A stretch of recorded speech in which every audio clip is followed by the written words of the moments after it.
So, depressing news from Minnesota with yet another incident that just looks like history repeating itself. I am, of course, referring to the murder of George Floyd. Um, if I was a lawyer, of course, I'd have to be careful with that term murder, or if I was involved in, if I was writing an official report or something as a journalist. But I just don't think it's can be described as any other way, as anything else than murder. I don't think it's manslaughter. I think that was murder.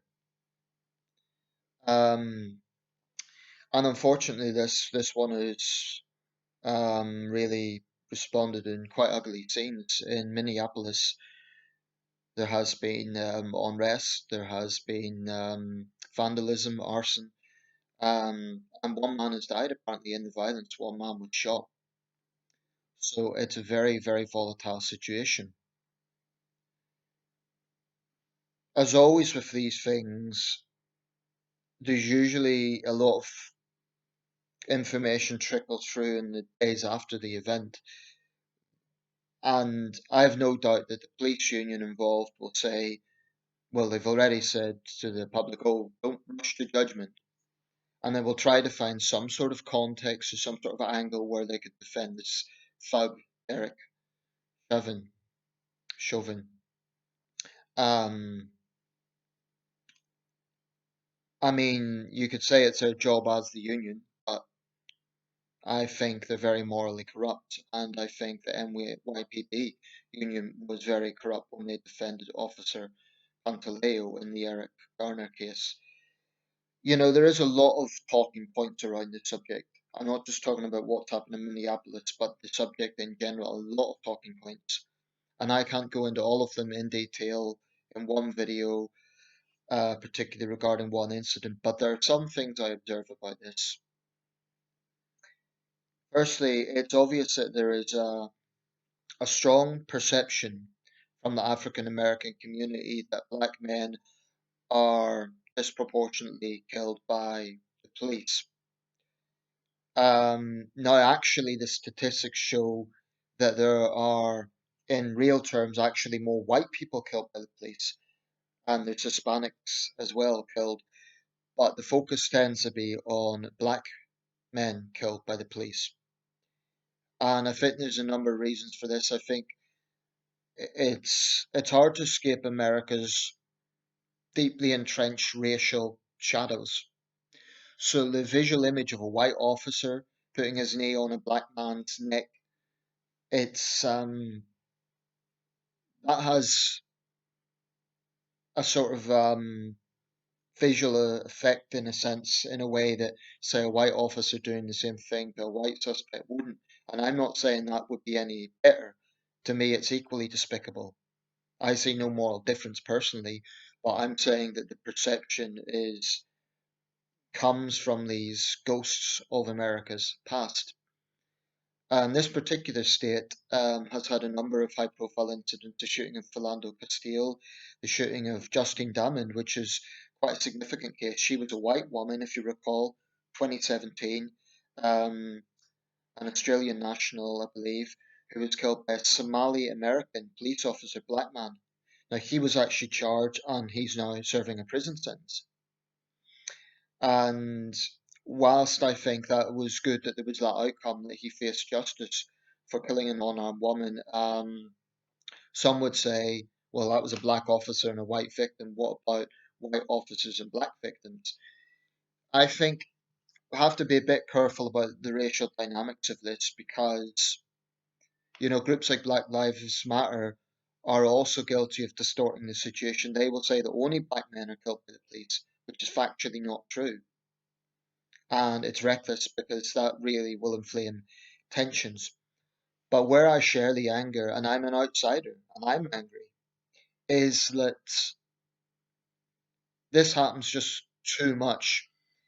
What we saw in the video was this man, George Floyd, apparently he'd come from Houston for job opportunities in Minneapolis. He has a white girlfriend, and there's a video that's resurfaced. where he was actually talking about the problem of youth violence. So this is not a man with, a checkered past. Apparently, the police had been called because a grocery store owner had complained he used a forged check. I don't know if what the background of that is. Okay, the police respond to it. But this is what is so utterly galling. This officer, this thug, Derek Chauvin, had his knee on this man's throat whilst he is saying politely, "Officer, I can't breathe." Not, and I'm using this language very specifically, not off, like, "Get off me, pig," something you'd expect a criminal to say. He said very politely, "Officer, I can't breathe." Now, if that isn't complying, using the term officer, fine, it's disgusting, absolutely disgusting. And this thug, Derek Chauvin, needs to be in prison. I think the mayor of Minneapolis is absolutely right, Jacob Frey. He said he considers it murder and he wants to see this guy arrested. But he's not the only corrupt officer involved. The focus is on him because he's the one that had his knee on the man's throat. The victim was topless, he was down on the ground, he was clearly in distress. And he had speaker rating. It's the whole thing is disgusting. And I don't know what angle you can put on it. Those apologists who want to say, oh, he was resisting arrest or something like that, he was unarmed. We know that to be a fact. We're not talking about some armed gunman that they apprehended. I just cannot fathom how anyone could even try to defend this. So the Minneapolis PD has fired the officers responsible, but I don't think that will dissuade public anger because these particular officers, that is Derek Chauvin and another officer, um, Tutau, I believe the guy's called, an Asian American officer, by the way, um, have had previous issues where they've been scrutinized for misconduct. Um, so what does that indicate? And nothing happened to them on those occasions. I just think that this is something that is, I think what angers the public more than anything is the perception that when it comes to police officers, there's no justice. And it's hard not to think of the Eric Garner case. Eric Garner, like George Floyd, was unarmed. And in the Eric Garner case, of course, Officer Pantaleo was acquitted controversially. And a big part of the defense argument was that Eric Garner had pre-existing health conditions. But I'm going to read out something from the Atlantic, and this is from 2014, from the time. And this is what it says. Um, yeah, when Daniel Pantaleo put Eric Garner in the chokehold that killed him, policeman should have known he was risking a man's life. Nearly 30 years ago, the New York Police Department, or NYPD, declared that chokeholds, which are potentially lethal and unnecessary, will not be routinely used. Exceptions were granted only when an officer's life was in danger. Now, if you look at the Eric Garner footage, we know that he was unarmed. Clearly, the officer's life wasn't in danger. What Eric Garner was doing was a minor felony. He was selling unlicensed cigarettes. They should have given him a fine. As far as I'm concerned, it's the officers in that situation that made it physical. And I think this comes down to a deeper problem. Too many American police are militarized. They basically act like paramilitaries.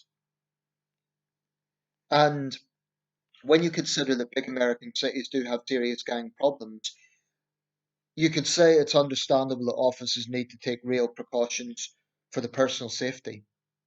But what I think really, really enrages the public and what the police don't grasp is this idea.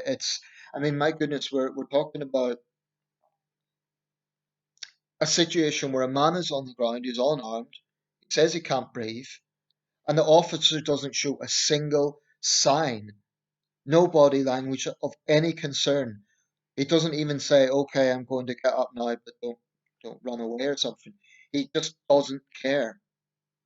So if this thug, Derek Chauvin, doesn't end up in prison, then Minneapolis PD will have entirely themselves to blame for anything that follows. Why? Because the perception will be that they've protected their own. So firing him isn't good enough. They need to be arresting him. And I think what really concerns and angers people is the response the police have in all these things is, oh, well, do an investigation. There needs to be an independent investigation. In the UK, we have something called the Independent Police Complaints Commission. The precise name may be a bit different now, but the principle of it was an outside body that would investigate um, police misconduct. We've had a few cases in the UK, not as many as the US, but um, that's why it was set up. Now, unless I'm mistaken, in the United States, that only happens in specific cases. There isn't a routine independent body to investigate the police. That needs to change.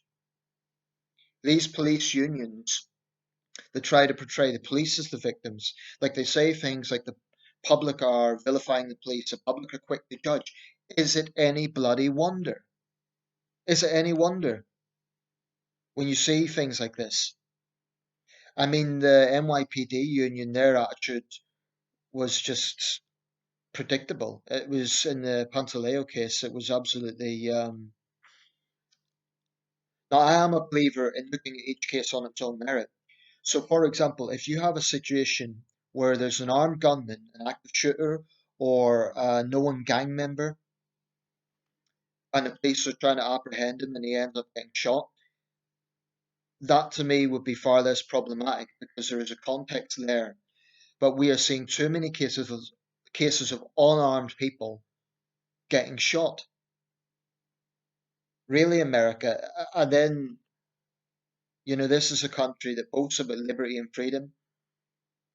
I'm not anti-American, but you could see where this is incredibly bad PR, and it is worse in other countries.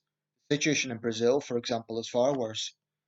But the point is, America is meant to be the land of the free, but the perception is that unarmed black men are being killed by the police.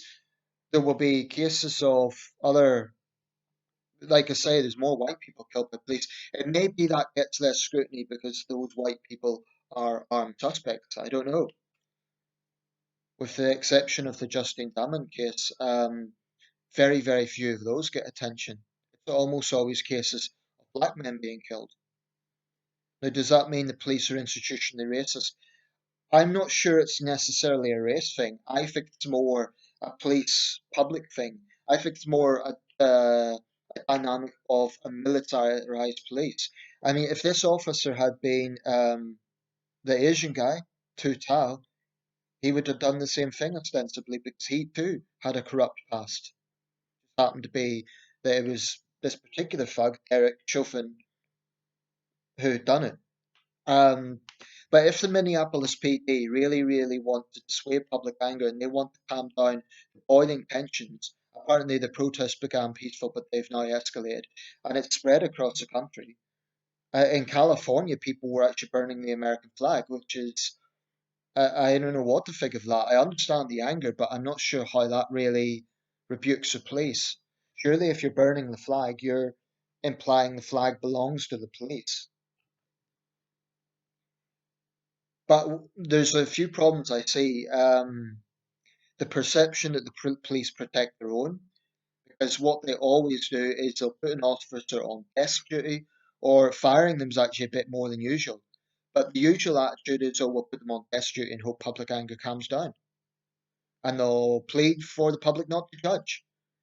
When do the police ever, ever condemn police brutality themselves? Rarely, if ever. And the only time they do is when the media pressures them to do that. This is a reminder of why a free media is so, so important. I'm not saying that every aspect of the media is responsible. So there is race baiting that goes on. I get that. But without a free media, this wouldn't be exposed. If this hadn't been filmed, I would not at all be surprised if they tried smearing the victim and saying he was resisting arrest. That's another one. It's a line that is frequently used, and my concern about that line is that it can be used as an excuse for anything. Someone saying, "Why am I being arrested?" they will interpret as resisting arrest. That's a very dangerous situation. When you get these power crazed thugs, the likes of Derek Chauvin in the police, it's a very dangerous situation. So I don't condone people burning. I mean, that's just stupid. Burning businesses. There was a veteran interviewed, and he was living in an area, and I don't know if it was his own house, but there was some properties burned out. How does that? I don't know how that is a strike at the police. I could understand if they, for example, attacked a police station. I'm not saying they should, I can understand if that was the target, but this was just other people's property. That's just stupid. It's like in the 2011 England riots. A lot of the vandalism there was purely opportunistic. I don't think, yeah, some of it would have been anger against the government. I also think some of it was opportunistic. Although in this case, I do think there is genuine rage. Um, there's also been more scrutiny on Amy Klobuchar as a state prosecutor, she failed to push cases in which officers were accused of misconduct. So that's going to put big question marks on her and put pressure on Biden not to choose her as a running mate, even though she's called for an independent investigation. So I think several things need to happen in America, and I'm aware that there's not one big homogenous police force. There's literally thousands of forces across the United States, but this happens far, far too often. There needs to be a situation where there's a fundamental attitude change within the police themselves, where they say we cannot always have this default attitude where we seek to find excuses or we seek to try to make our officers look like the victims.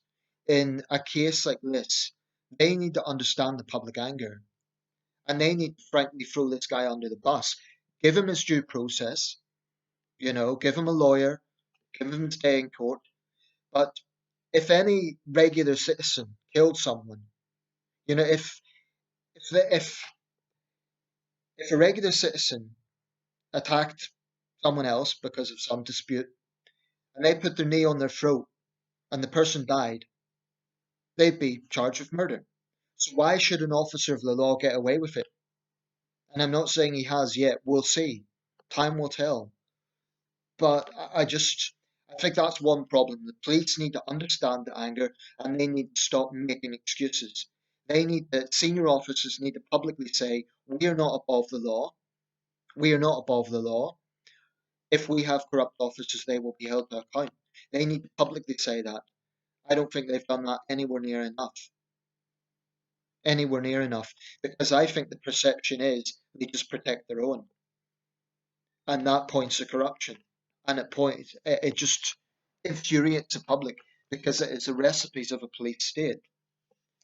As for the racial component, I do understand the perception, but I also think that certain people are distorting it. They're saying it's only black men killed. That's not true.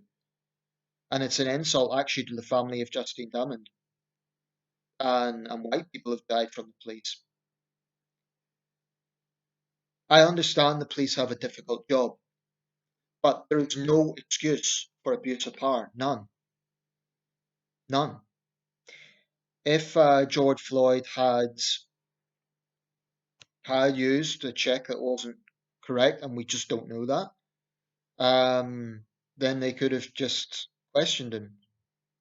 And I just don't see any context that can justify what happened. So the only correct outcome from this would be if Derek Chauvin ended up in jail for at least manslaughter, because that would send out the message: okay, this is our officer. He's being held to account. He's being punished for what he done. And I really don't think being fired is enough of a punishment. Not when a man is dead. Although he will probably find it hard to get a job now, but I've zero sympathy with him. The fact is, this was being filmed and he didn't even care. Now, what does that indicate? It indicates an institutional. That's a very interesting point, actually. The officers involved, when they were being filmed, they didn't kind of look like nervous, oh, little, look bad for us. They did not care, which indicates to me a complacency. So,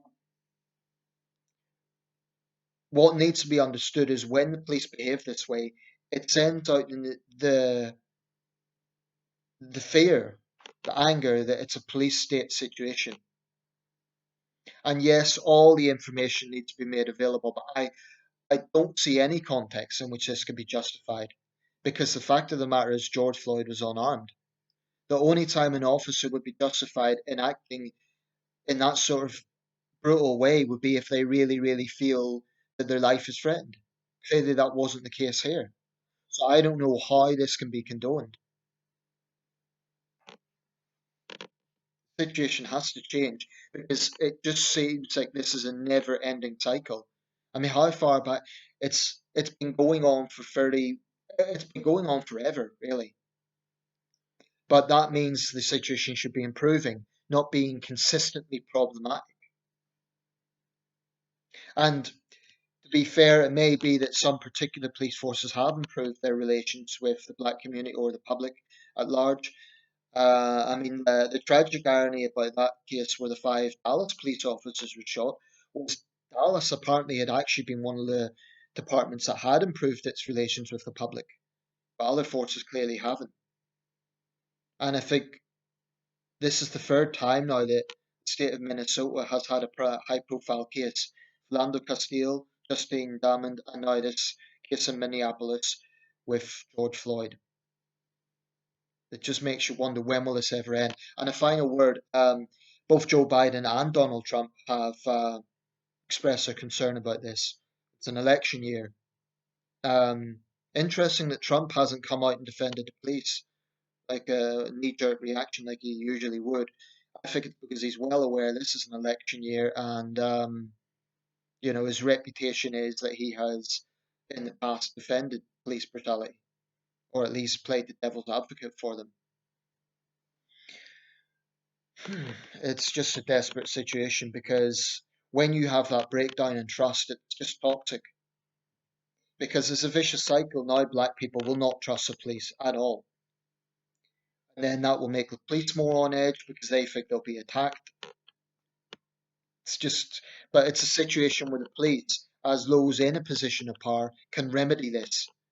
They can throw this guy under the bus, not make excuses for him, not seek to protect him, give him his due process, give him a lawyer, then have his day in court, make sure all the evidence is available. But if the police defend this guy, I think it will only inflame anger even more. And they need to understand that.